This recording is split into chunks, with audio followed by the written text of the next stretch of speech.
G'day Syntropic growers, this is Farmer Jones on video number 29 from central sunny Queensland, Gympie in particular.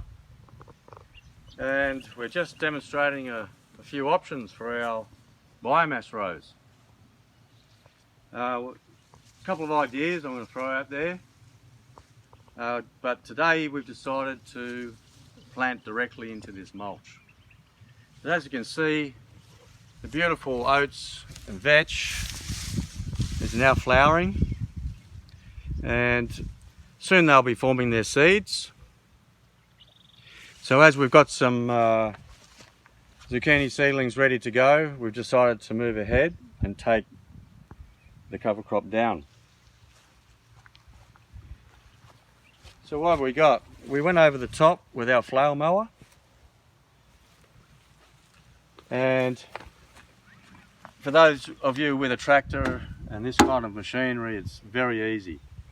We mulch this row probably in about a minute. Inside this mower is a set of hammers that revolve this way and create this beautiful mulch, as you can see. So where we've had our cover crop, it's provided this beautiful thick hay mulch, and that's fantastic. So why are we doing this? Well, first of all, I didn't have to bring inputs in. Secondly, I saved probably a whole morning or a day maybe cutting and drying and raking up the hay over in the paddock over there. This mulch is cost effective, not free. The seed cost a little bit, but we didn't have to irrigate it. It came up chest high just on the rain, and it's kept the soil beautiful and wet and moist, and we can still stick our finger in there. There's the finger test. We have all these beautiful roots that will die off and rot, and then they will provide millions of beautiful little tunnels for worms, rain, nutrient, fertilizer to penetrate a little bit deeper. So in some cases, if you are worried about compaction, we can just aerate the row with our trusty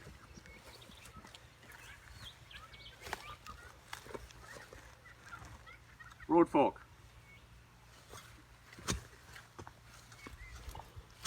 Just like that. Like that.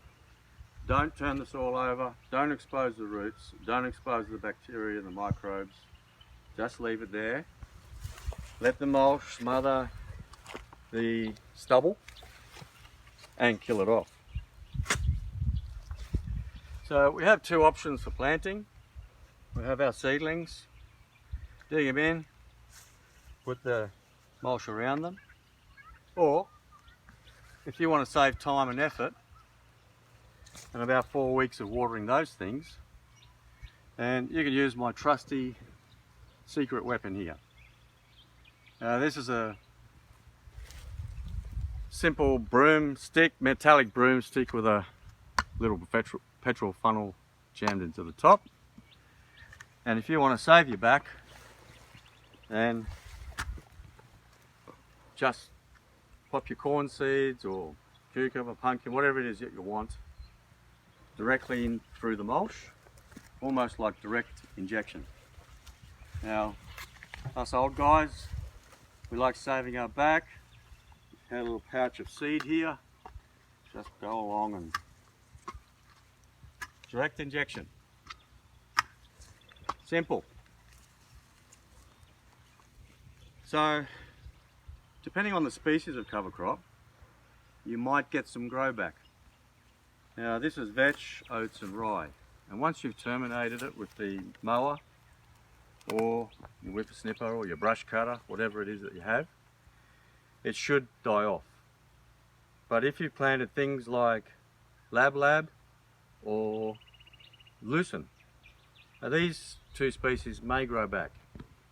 Now lab will be a bit of a nuisance in the summer. Lucerne, not so much. You can get multiple cuts of lucerne annually for up to 7 years. And that's a good thing because the lucerne seed is very expensive here in Australia. The lucerne puts tap roots down up to 2 metres and it's continually fixing nitrogen. So if you terminate, even if it's growing up around your vegetables, maybe just with a rice knife, it will just continue to grow back and continue to pump nitrogen in the soil for free. So this is working with cover crops to increase fertility, produce hay, and some protection from the soil drying out. Now, as long as you have this cover crop growing in whatever form you choose, you've got multiple solar panels putting carbohydrates into this soil. This is feeding soil microbes, and that's the name of the game. That's our goal here, to improve soil fertility at low cost.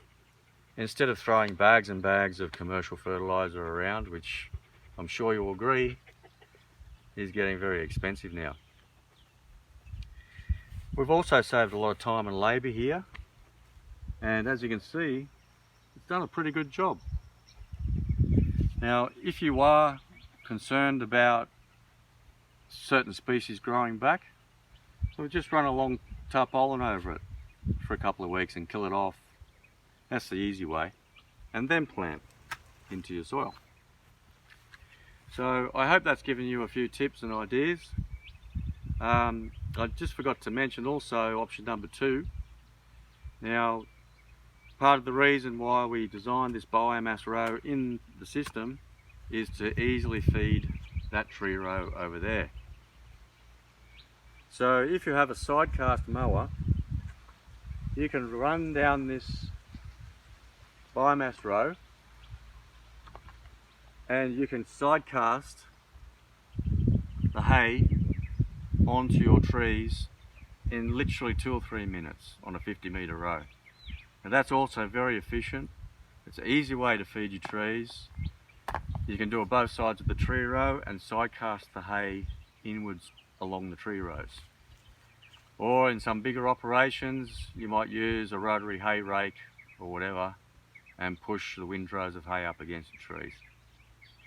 So this is efficient, it's cheap, it's easy, and it's great for the soil. So I hope you got some great tips there. Play around with it in your garden, and various cover crop species is entirely up to you. It depends on what you're trying to achieve. You might want to decompact hard soil by using tillage radishes and let them rot off before you cover hay and plant into it. That's video number 29 today, and we'll see you on 30. And thanks for all the comments and likes and shares and subscriptions. It's very encouraging. And get out there and practice some of these ideas in your own gardens if you can. And we'll see you on the next one. Over and out for Fig Tree Organic Farm.